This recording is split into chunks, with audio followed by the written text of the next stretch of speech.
Passons au détail des nouvelles. Le président Abdel Fattah al-Sisi et son homologue russe Vladimir Poutine ont participé aujourd'hui par vidéoconférence à la cérémonie de coulage du béton de la structure de l'unité électrique numéro 4 de la centrale nucléaire Al-Dawa. Un commentaire.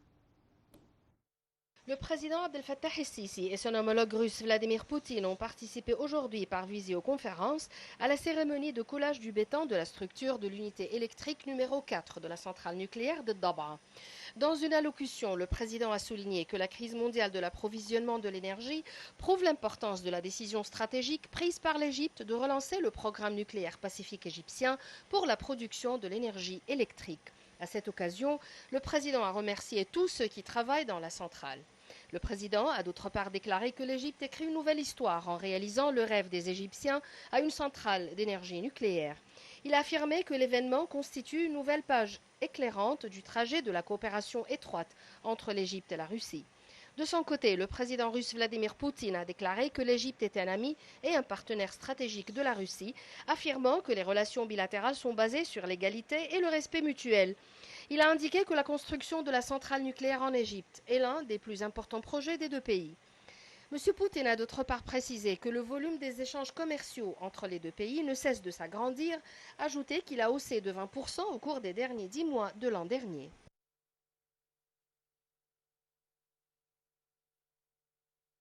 Le président Abdel Fattah el-Sisi a reçu un message de félicitations du Premier ministre Dr Mostafa Madbouli à l'occasion du 13e anniversaire de la révolution du 25 janvier. Dans son message, Dr Madbouli a exprimé ses meilleurs vœux au président al-Sisi, priant Dieu le plus puissant de l'aider à accomplir le processus sans précédent du développement global en Égypte. Dr Madbouli a également souhaité paix, stabilité et prospérité au peuple palestinien. Le Premier ministre, Dr Mostafa Madbouli, a envoyé un message de félicitations au ministre de l'Intérieur, Mahmoud Tawfiq, à l'occasion de la célébration de la 72e fête de la police, le 25 janvier. À cette occasion historique, Dr Madbouli a exprimé ses meilleurs vœux au ministre de l'Intérieur et au corps de la police, officiers et soldats. Il a affirmé que cette fête restera toujours une source de fierté pour le peuple égyptien grâce à ces glorieux et courageux policiers qui ont donné le meilleur exemple du devoir national en préservant la sécurité et la stabilité de la patrie.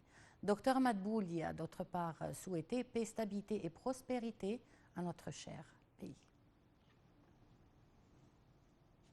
De son côté, le président du Conseil des députés, le conseiller Hanafi Gebeli, a félicité le ministre de l'Intérieur à l'occasion de la 72e fête de la police.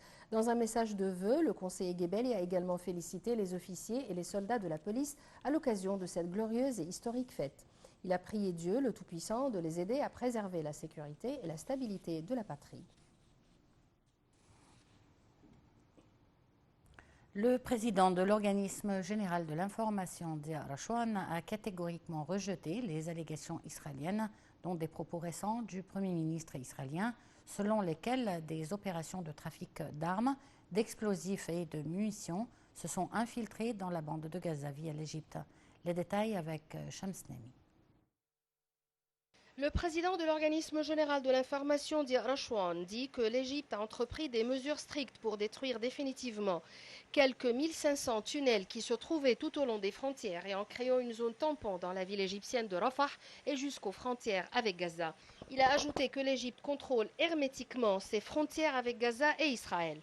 Rachouane a qualifié du ridicule les allégations israéliennes selon lesquelles les opérations de trafic se déroulent à travers les convois d'aide, car ces derniers entrent par le passage de Karm Abou Salem, qui est sous un contrôle israélien total. Il a ajouté qu'il s'agit de vains prétextes israéliens pour justifier les pratiques de punition collective. Il a en outre rejeté les propos israéliens visant seulement légitimiser l'occupation du corridor de Philadelphie ou de Salah ad-Din, tout en soulignant que tout acte entrepris dans cette direction va constituer une menace grave et sérieuse aux relations avec Israël. Rachouane a appelé le gouvernement israélien de mener des enquêtes internes pour trouver les personnes impliquées dans ces opérations de trafic d'armes, tout en signalant que cette sorte d'opération se déroule à travers les côtes de Gaza, donnant sur la Méditerranée et qui sont sous contrôle israélien. Selon lui, le monde amitié reconnaît les efforts inlassables déployés par l'Égypte tout au long des 10 dernières années dans le but d'assurer la stabilité dans le Sinaï.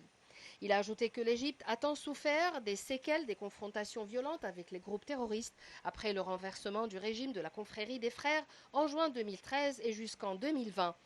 Et d'ajouter que les actes terroristes perpétrés en Égypte ont fait plus de 3000 morts et 13 000 blessés parmi les soldats, les policiers et les civils.